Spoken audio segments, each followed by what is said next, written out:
Podemos retomar, pessoal? Esse daqui também, pessoal, é um princípio extremamente importante, né? Vamos dizer, vou tentar seguir a linha do Ilias, né, que não tem mais importante, mas eu envolvo uma série de conhecimentos aqui para serem respeitados, né? Nutrição adequada das plantas, considerando taxa diária de absorção, aí implica muitas vezes em ter experimentação para isso, as condições climáticas, reservas nutricionais do solo e a aparência das plantas, os sinais. Isso aqui incomodei muito o Jamil, porque o Altieri e a Nicolas, que vem aqui na manhã à tarde, desenvolveram uma metodologia de avaliação da saúde dos cultivos e da qualidade do solo. Eu uso muito a abordagem da avaliação da qualidade do solo, adaptada, né, para fazer essas avaliações, e tenho pouca ou nenhuma experiência com a saúde dos cultivos. Aí, como o Jamil trabalhava muito essa questão da aparência da planta, de fazer a leitura, dizer, essa planta foi bem nutrida, não foi? Enchi tanto o saco dele que ele topou em desenvolver, né, daí o grupo que trabalhou na apresentação do material do chuchu, gerou, né, considerando, bom, isso aqui dá para discutir uma série de coisas que a gente vai discutir depois no estresse de plantas, né, a nutrição adequada, as reservas do solo, não isso daqui, né?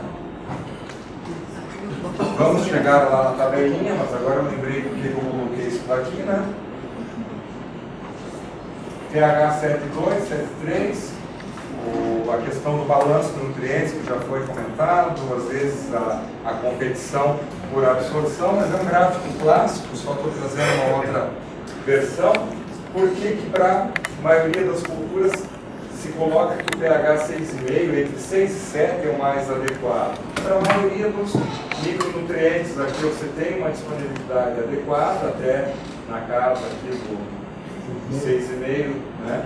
O alumínio, a partir de 5,5, ele fica numa condição não tóxica, né? Ele quase a forma AL3+, né? Que é a mais tóxica, no pH 5,5 ele precipita, mas você ainda tem a incidência de formas ligadas a hidróxidos, mas que são muito menos tóxicas. Então é bem aceito que a partir de 5,5 você não tem toxidez do alumínio. Fósforo em níveis adequados, cálcio, potássio, magnésio, né, nitrogênio, enxofre e bora. Aí quando chega na casa do 7, 7,3 que a gente viu, você pode ter problemas sérios com deficiência de nutrientes, de micronutrientes principalmente.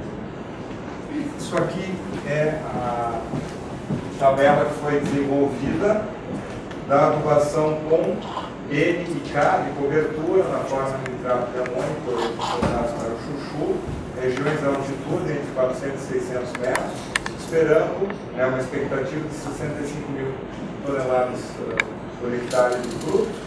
Então foi a partir do período que se planta, né, as semanas de vida da planta, e a cada mês que você vai adubando em função da TDA. Isso é o que seria o recomendado. Mas daí foi desenvolvido a correção da tabela em função, né, da aparência da planta, condição climática, ajuste da quantidade de dotação, principalmente em cá. Por que não entrou fósforo aqui? Porque os solos já têm níveis de fósforo muito altos, naquela casa ali de 180, 220 miligramas por quilograma. O Edésio comentou comigo que não aduba fósforo há 7 anos. É isso? E não baixou as reservas do solo. Então, daí não foi feita essa... Uma condição de temperatura entre 20 e 25, com bastante sol, grande quantidade de frutos remanescentes da colheita anterior, diferença de cor verde entre folhas maduras e novas, não está nessa palestra, esqueci de colocar as imagens, tem que buscar na outra. Aumentar em 30% a quantidade que está recomendado para semana na tabela. Manteve as condições anteriores, poucos frutos da colheita anterior, mantém a adubação ou diminui.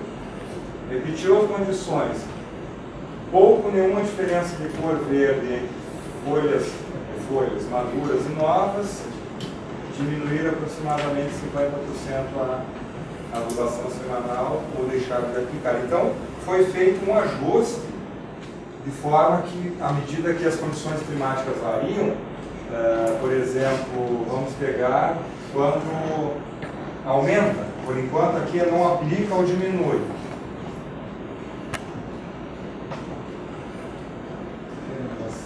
Deixar de aplicar, aumentar, diminuir. Não lembro. Diminuir em aproximadamente mais 50% ou deixa de aplicar. Aqui, né? Ó, período temperatura baixa, obrigado. Tempo ensolarado, mais grande quantidade de fluxos remanescentes, diferença de cor verde entre folhas maduras e novas, mantém a adubação ou diminui em 50%. Aqui diminui, pode se deixar. Não, mas tinha situações que podem aumentar, que não estou achando. Agora eu vou. Primeiro lá na última. Aumentar é verdade, eu li e não processei.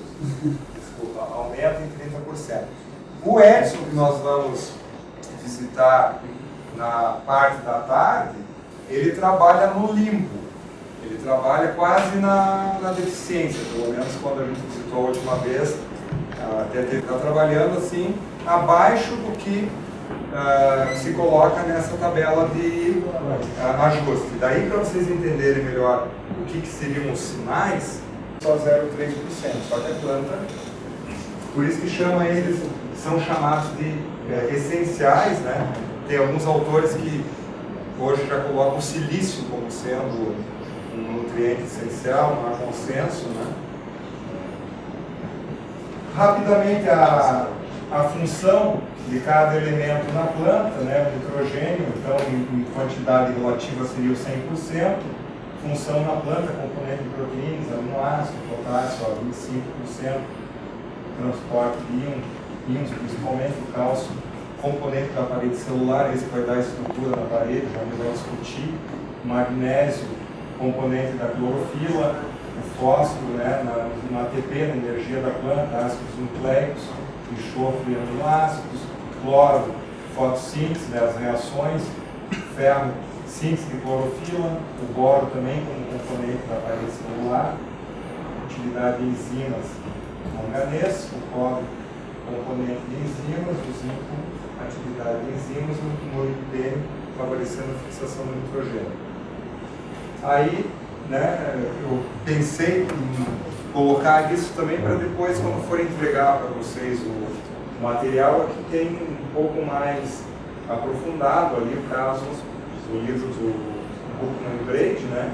O zinco aqui, né, o hormônio de crescimento, formação do amido, né, promove a maturação e produção de sementes. A maioria deles, né, ferro, formação da clorofila, já tinha falado, cobre, fixação do nitrogênio, metabolismo de proteínas, manganês, assimilação de nitrogênio. Então, só para exemplificar que você tendo, às vezes, um único elemento, né, competindo com a absorção do outro, você já pode complementar, você pode comprometer aquela ideia de planta saudável, né? Eu vou mexer com vocês, Rosilda, Cassiele, o Marcelo. Olha só, essa fotografia está no livro lá. Se vocês derem uma olhadinha, olha a cor dessa parte daqui. Olha a cor da parte nova. Tem diferença? O que significa isso? Para vocês são velhos em SPDH. A distribuição do... Já explicou, né? Mas olha só, o que significa isso em antecipar qualquer sintoma? A gente foi preparado para entrar na lavoura para procurar pereba e deficiências, ou toxidez. É isso que foi preparado. Como é que eu vou olhar essa planta e antecipar isso? Eu não vou esperar o sintoma, porque o sintoma em estresse é um sintoma de estresse nutricional. Todo o estresse é um desvio das condições ótimas. Quando você viu o desvio, a condição ótima de produtividade já diminuiu no gráfico. A condição ótima ela ir fazendo isso aqui para dar produtividade máxima lá. Quando você identificou o estresse, na condição de você visualizou, ela já caiu. Você pode então aplicar o zinco, vamos dizer que seja o zinco, nós estamos falando, e ele retomar a produtividade, mas nesse patamar aqui, ó. A diferença, vocês viram? Então, esperar isso é esperar a utilização de fungicida, então antecipar isso é importante. Tá? Então, visualizar a planta, gente, é um exercício fundamental para a gente. E a gente tem no nosso campo, no nosso município de trabalho, uma diversidade de lavouras de tomate que eu posso começar a observar essas diferenças. De chuchu, de brássica, de todas as plantas nós conseguimos. Se a gente conseguir, e as variedades, as cultivares no meio, pega brócolis lá, tem brócolis que são mais preto, mais verde e preto do que outras. Então, essa sintonia fina dos olhos da gente é extremamente importante para antecipar essa queda de produtividade. E a gente aprendeu justamente para abrir, sei lá, feridas na planta, na área de pereba. Eu vejo assim, isso aí uma condição mágica para chegar naquela tarefa que eu falaste. Os constituintes são interessantíssimos, nós sabemos. Então, se é importante, é um elemento essencial. Não pode faltar nunca. Mas você veja assim, toda a conversa hoje de manhã lá, a gente estava assim no Ener, a gente sempre está preocupado com ele. E o cobre? E o ferro? Vai lá no fotossistema lá. E o cloro no fotossistema? Como é que eu vou fazer a oxidação da molécula de água para a liberação do elétron para dentro do fotossistema? Como é que eu vou fazer isso? Se não tem o cloro, se não tem o manganês, tá? Então a gente tem, então não pode faltar ninguém aí. É os 3 elementos no mínimo. Eles chamam disso no mínimo. Não é que eu vou lá numa planta, a palha, a relação CN, é CN que nós chamamos? É. Aí a gente vai lá e mete nitrogênio na planta. Vocês já pensaram em botar uma solução de Oakland ali, completa, para vocês verem como é que a planta vai? Ela não fica preta. Ela vem com um crescimento lento, cada vez melhor. Se botar só um elemento, ela fica pretona, cresce, que é uma barbaridade, com tecidos abertos. Tá? Então, é um jogo aí que a gente tem que entender bem. E jogo de armadilha. Relação C-N. E relação C-cobre? C-cloro. Percebe? Então tem que pensar todos os elementos sempre juntos. Então tem que pensar o sistema mais completo quando pensa na nutrição. Pode ter. Aí a planta antecipa tudo isso. Tem algumas coisas que você vai trabalhar depois, só para passar rapidamente, assim, ó, você vê como é difícil às vezes trabalhar o exemplo do nitrogênio, né? Para parasitas facultativos, que são aqueles que se alimentam também, principalmente tecidos senescentes, né, que estão morrendo ou mortos, né? Então, assim, a curva da deficiência do ótimo e do excesso, né? Aqui é a incidência da doença e aqui é a produção de matéria seca. Então, à medida que tem falta, a planta vai se descer rapidamente e o parasita facultativo se aproveita muito disso. Então, à medida que uma planta é bem nutrida, a taxa de doença cai muito. Aí começa a taxa de toxidez, aí a ponto de reduzir a matéria orgânica. Mas no caso do parasita obrigatório, que se alimenta de tecido vivo, que tem que penetrar a célula, né? Numa condição de deficiência, tem pouca doença porque quase não tem tecido para se alimentar, né? Então, um ótimo suprimento. Também a doença está em níveis equilibrados, mas ele se beneficia muito mais quando tem excesso, né? Aí a planta túrgida, a planta bombada, né? Tecido fino. Depois tem outro diagrama que dá para mostrar bem essas relações aí. Aqui é uma outra figura que mostra, assim, né? Isso aqui é aquela parte do gráfico, né? E aqui mostra assim, se a gente olhar dessa maneira, quanto mais cruz, pior, né? Mais doença. Então potássio, baixo potássio é muito mais nocivo do que alto potássio. Depende, né? Porque um alto potássio naqueles níveis que a gente viu ali naqueles solos das estufas, Ele vai competir com outros nutrientes, ele vai dispersar o solo, então tem que tomar um pouco de cuidado. Então, tanto é que é um sumário tentativo, né? Qualitativo, né? Não é uma regra.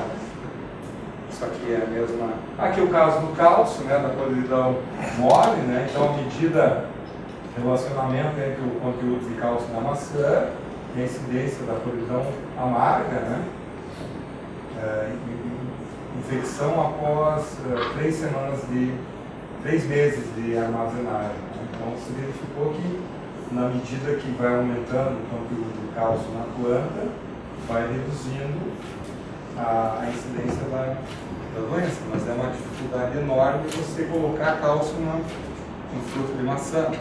Que é o experimento lá no NAVA, eles estão fazendo uso de gesso, se não me engano, mais de 9 anos e não resolveram, não conseguiram, né, fazer chegar, a aumentar de forma considerável o nível de cálcio. Isso aqui é um esqueminha que ilustra muito bem, né, a questão de nutrição inadequada. Você tem desde o problema de difusão de compostos de baixo peso molecular, como açúcar e aminoácido, para espaço entre células. Então você facilita a nutrição do fungo, você está dando comida de graça para ele, fácil, né? E os parasitas facultativos teriam que entrar dentro da célula para se alimentar. Controle da permeabilidade da membrana plasmática, nutrição desequilibrada, a planta não tem tanto controle, então sai muito produto. Reduz compostos fenólicos, que são fungistáticos, reduz a quantidade de silício, que funciona como uma barreira física, tanto para penetração do esporo como para inseto sugador. E a outra questão do cálcio, por ser extremamente pouco móvel ou imóvel, né, Jamil vai trabalhar isso depois na questão do estresse, que ele é componente da lamela média, né? E a outra questão que quando o fungo quer destruir a parede, ele produz uma enzima que dissolve a parede, e os compostos fenólicos são inibidores dessa enzima do fungo. Então são coisas muito complexas, né, que acontecem ao mesmo tempo, mas dá uma ideia do que nutrir a planta de forma desequilibrada tem em termos de custos. Eu não sei se tu vais querer trabalhar isso aqui agora, Jamil. Eu tenho outros princípios para quando chegar lá, né, que é uma curva da taxa diária de absorção. Outro princípio é a rotação de culturas e adubos verdes, né, cultivados ou espontâneos, incluindo animais sob PRV. Isso aqui seria um desejo nosso de evoluir para essa linha, né, mas aquilo que o Ilhas, acho que trabalhou muito bem hoje de manhã, a questão, né, da sucessão no tempo das culturas que estão programadas, né? Você não faz uma troca aleatória, né? Então, não vou dar uma aula sobre rotação de culturas para vocês, mas vai desde arquitetura acima do solo, a quantidade de material que produz, quantidade de luz que filtra ou não, fornecimento ou não de nutrientes, sistemas radiculares diferenciados, exploração do perfil. Tem muita questão dos exudados que eu gosto de trabalhar muito, né? Entre a história assim, cobertura morta ou cobertura viva. 100% cobertura viva, se puder. Porque assim, quando você desseca uma planta, outra discussão que eu tenho muito com os alunos ali, usa herbicida ou não. Quando você usa um herbicida, porque é possível que você só rolar os adubos verdes, né? Aí o pessoal, para ganhar tempo, sempre disseca para depois derrubar. Ao fazer isso, você já deixa o material muito mais seco, mais quebradiço, você diminui muito mais o tamanho, então você aumenta muito a superfície de contato para a degradação, e você cessa um monte de coisas que ainda aconteceriam quando você derruba a planta. Quando você derruba, tu tens compostos alopáticos que vão ser liberados, você tem uma taxa de degradação mais lenta, sistema radicular ainda, até a planta morrer, vamos usar o termo diálogo com a biota do solo. Então isso aqui é um diagrama, né, um esquema e que mostra os efeitos dos exudatos radiculares, né, na disponibilidade de nutrientes e absorção pela planta na rizosfera. Então aqui compostos possíveis, né, esses exudatos das raízes. Ácidos orgânicos que podem interagir com fosfatos de ferro, fosfato de alumínio, fosfato de cálcio, principalmente aqui para solos calcários, no nosso caso aqui seria solos ácidos, né, em que eles se ligariam ao ferro e poderiam ser, no caso do óxido de manganês, aqui eles formam uma ligação ácido-orgânico que permite a planta absorver o manganês ligado ao ácido orgânico.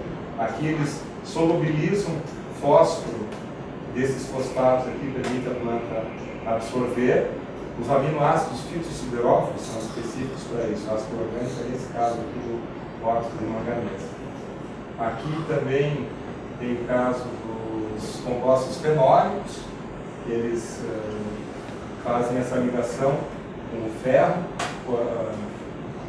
Os fenólicos se ligam ao fosfato, tanto o fosfato de ferro, de alumínio e de cálcio, permitindo a planta absorver. Então, 100% vida. Se você só tem matéria seca, a palha, plantio direto na palha, você tem um efeito que é proteger o solo da incidência solar, da chuva, de alguma forma você vai dar um ingresso de carbono no solo, mas parou por ali. Se você tem consórcios, isso aqui é para dar um exemplo da importância disso.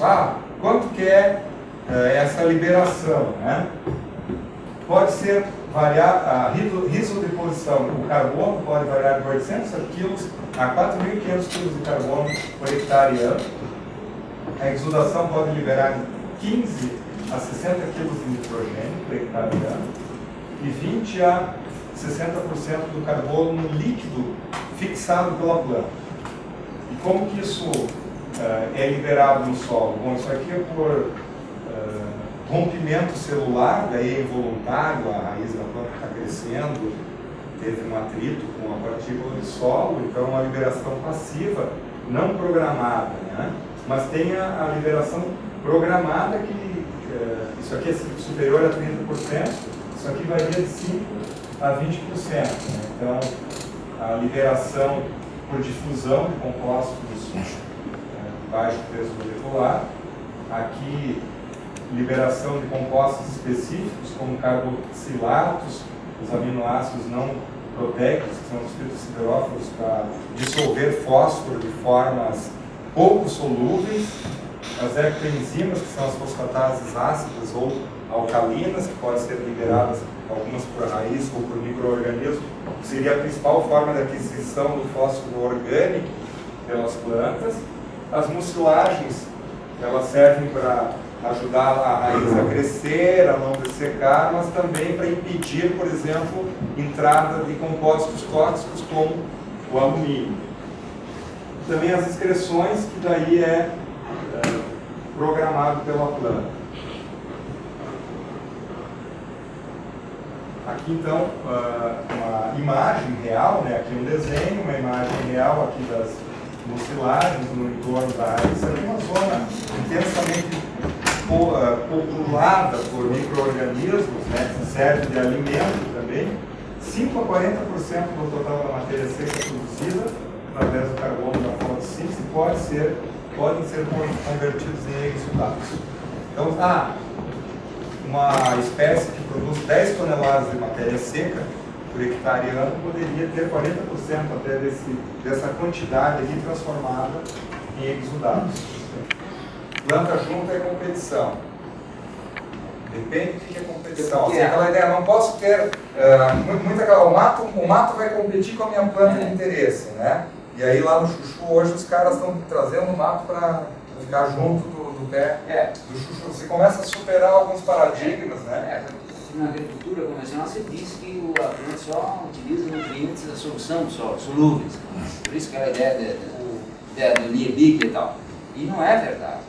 Não é verdade porque as plantas têm propriedades, inclusive fungos de liberar ácidos orgânicos, de retirar minerais de substâncias insolúveis, de minerais primários.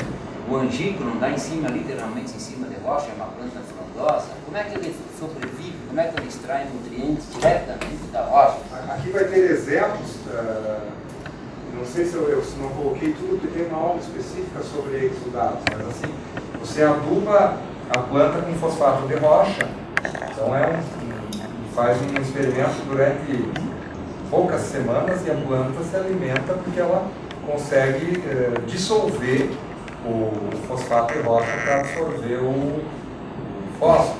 E tem plantas que têm adaptação tanto para solo ácido, como então fosfato de cálcio ou fosfato de alumínio e ferro, ela consegue. Então assim, tem uma gama de mecanismos. A planta pode liberar um ácido orgânico para solubilizar, ela pode liberar um ácido orgânico para impedir a entrada de alumínio, ela pode aumentar a absorção de cátions sobre ânions para mudar o pH radicular para solubilizar elementos, né? Tem várias, ou aumentar o pH para não entrar elementos, então é fantástico assim, a abordagem. Por isso que eu sempre vou defender a ideia de ter planta de cobertura, né?